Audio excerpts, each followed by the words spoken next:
नमस्कार दोस्तों, जय श्री राम।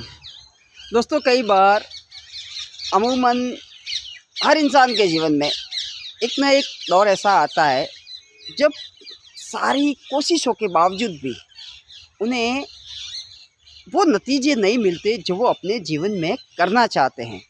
तब इंसान थक हार कर आखिरकार परमपिता परमेश्वर की शरण में जाता है और वहाँ पर भी बदकिस्मती उसका साथ नहीं छोड़ती और अंत में होता ये है कि वो भगवान के ऊपर भी अपना भरोसा खोने लगता है। क्योंकि देखिए साहब, बहुत दिनों तक, महीनों तक, सालों तक जतन करने के बाद, भगवान के सामने मिन्नतें मांगने के बाद, माथा टेकने के बाद भी जब हम इंसानों की मर्जी के मुताबिक हमारे काम नहीं बनते ना, या फिर जैसा हम चाहते हैं ऐसा नहीं होता ना, तो हमारा दिमाग एक डाउट क्रिएट करता है कि यार सच में भगवान सुनते भी है या नहीं।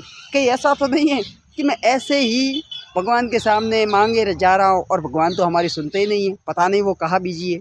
अगर ऐसा सवाल आपके दिमाग में भी आ रहा है तो ये वीडियो आपके इस सवाल का जवाब है। देखिए साहब, सबसे पहले तो मैं ये कहता हूँ कि आप या मैं या कोई भी, क्या सच में हम लोग भगवान के सामने कुछ भी मांगने के अधिकारी है भी? भाई देखिए, मांगने के अधिकारी आखिर क्यों है? सीधी सीधी बात है। रैंडमली आप किसी भी राह चलते आदमी से कुछ भी मांग कर देखिए, 10,000, 100 रुपया, 500, 1000 रुपया, तो क्या वो आपको दे देगा? ऐसे ही दे देगा? नहीं ना। तब तक नहीं देगा जब तक आपका व्यक्तिगत तौर पर उसके साथ कोई परिचय ना हो, कोई लेना देना ना हो, कोई संबंध ना हो, कोई रिश्तेदारी ना हो, तब तक वो आपको पैसा नहीं देगा। सर, कुछ ऐसा ही भगवान के मामले में भी है। अगर आपकी आत्मा का, भाई देखिए, हम सब ईश्वर की ही संतान हैं, ठीक है, और हमारी आत्मा है जो परमात्मा के साथ जुड़ी हुई है। अगर हमारी आत्मा ने परमात्मा के साथ कभी कनेक्शन एक स्थापित किया ही नहीं है, कभी कोई कनेक्शन रखा ही नहीं है ना, तो ये बिल्कुल ऐसा ही है कि आप राह चलते किसी भी आदमी के सामने कुछ मांग रहे हो। अब ईश्वर के साथ कनेक्टिंग होने का तरीका क्या है, या फिर परमात्मा से जुड़ने का तरीका क्या है, या फिर इन अदर वर्ड्स ये कहूँ कि ऐसा क्या करे कि ईश्वर आपकी सुनने लगे, या फिर ईश्वर के साथ कनेक्ट होने का तरीका क्या है? तो सबसे पहले तो आपको ईश्वर ने अपनी कृपा से जो कुछ भी दिया है ना, उसके लिए ग्रेटिट्यूड फील करना है। अब वो क्यों करना है? क्योंकि देखिए, सब कुछ है ना, आपके पास आज की तारीख में जो कुछ भी मौजूद है ना, वो ईश्वर की कृपा से ही है। यहाँ तक कि हमारी सांसें, ये भी ईश्वर की कृपा से ही चल रही है। बहुत से लोगों को ये भी गलतफहमी है कि यार हम सांसें ले रहे हैं। अरे भैया, सांसें ले नहीं रहे।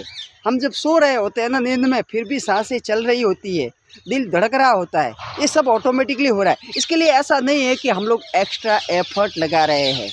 और जो कुछ भी मिला है ना, सांसें मिली है, दिल धड़क रहा है, कद बढ़ रहा है, स्वास्थ्य बरकरार है, जिंदा है, हर रोज़ जीने के लिए एक नया दिन मिल रहा है, हाथ मिले हैं, पाँव मिले हैं, आँखें मिली है, खूबसूरत शरीर दिया है, ताकतवर ऊर्जावान शरीर है, एक परिवार है, थोड़ा बहुत ही सही पैसा है, और ज़्यादा है तो और भी बढ़िया है। अगर ये सारी चीज़ें, इनको आप नहीं देखते हो और इसके प्रति, ये जो कुछ भी मिला है ना, इनके प्रति अगर आप ग्रेटिट्यूड फील नहीं करते, वो भी हृदय की गहराई से, वास्तविक एहसासों के साथ, देखिए आपको एहसास होना चाहिए कि आपके पास क्या क्या है। जब आपके एहसास बदलेंगे ना, तो जब आपका एहसास मांगने वाले की बजाय देने वाला हो जाएगा ना, धन्यवाद देने वाला एहसास हो जाएगा ना, कि प्रभु यार आपकी कृपा से बहुत कुछ मिला है, ठीक है, और जो कुछ भी बचा है ना, वो आप ही की कृपा से मिल ही जाएगा। जब आपके एहसास बदल जाएंगे ना, तो यकीन मानिए आपका जीवन धीरे धीरे करके पूरा बदल जाएगा। होता ये है, हम लोग मांगते हैं ना, तो हम अपने अभाव का प्रदर्शन करते हैं, दुख का प्रदर्शन करते हैं, तकलीफ़ों का, शिकायतों का प्रदर्शन करते हैं, और जिस चीज़ को हम गिनते हैं, ऊर्जा देते हैं, ध्यान देते हैं, काउंटिंग करते हैं कि भगवान मेरे को ये दुख है, ये दुख दूर कर दीजिए। भैया, एक तो आप दुखी हो, ऊपर से भगवान को भी अपना दुख गिनवा रहे हो, तो नतीजा ये है साहब कि आपको और ज़्यादा दुख ही मिलेंगे, क्योंकि आपका पूरा फोकस तो आपने दुखों पर लगा रखा है।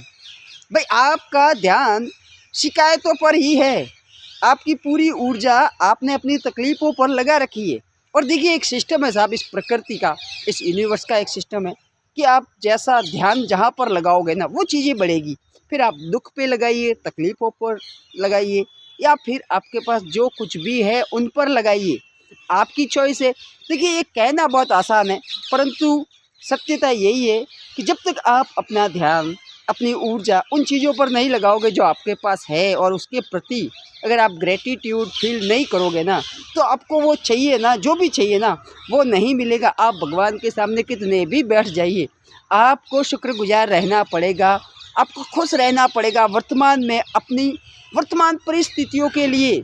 वर्तमान में जो कुछ भी आपके पास है उन सारी चीज़ों के लिए ग्रेटिट्यूड फील करना पड़ेगा, और वो भी हृदय की गहराई से, पूरे दिल से। क्योंकि सच में ज़रा खुद से सोच कर देखिए, ये पूरा जीवन, ये बॉडी, ये आँखें, जो कुछ भी है वो, ठीक है, पेरेंट्स, परिवार, सब कुछ आपको ईश्वर की कृपा से ही मिला है। और जब तक आपको इस बात का एहसास नहीं होगा ना कि भैया भगवान ने आपको कितना दिया है, और जब आपका ध्यान आपके पास मौजूद चीज़ों पर जाएगा, वहाँ पे आप गिनती करोगे, तो आपके एहसास बदल जाएंगे कि यार सच में मेरे पास इतना तो है, और ईश्वर की कृपा से सब मिल जाएगा धीरे धीरे।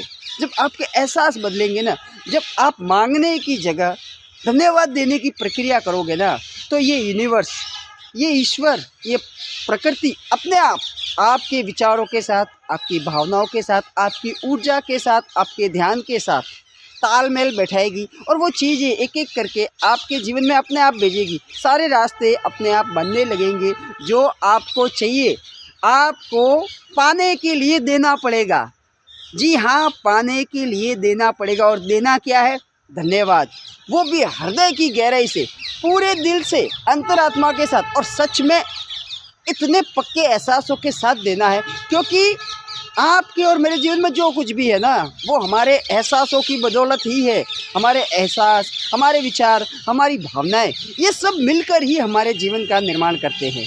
तो आज के बाद भगवान से मांगना नहीं है, सिर्फ जो कुछ भी है ना, उसके लिए ग्रेटिट्यूड फील करना है, उन्हें आभारी रहना है, उन्हें धन्यवाद देना है कि मालिक आपने बहुत कुछ दिया है।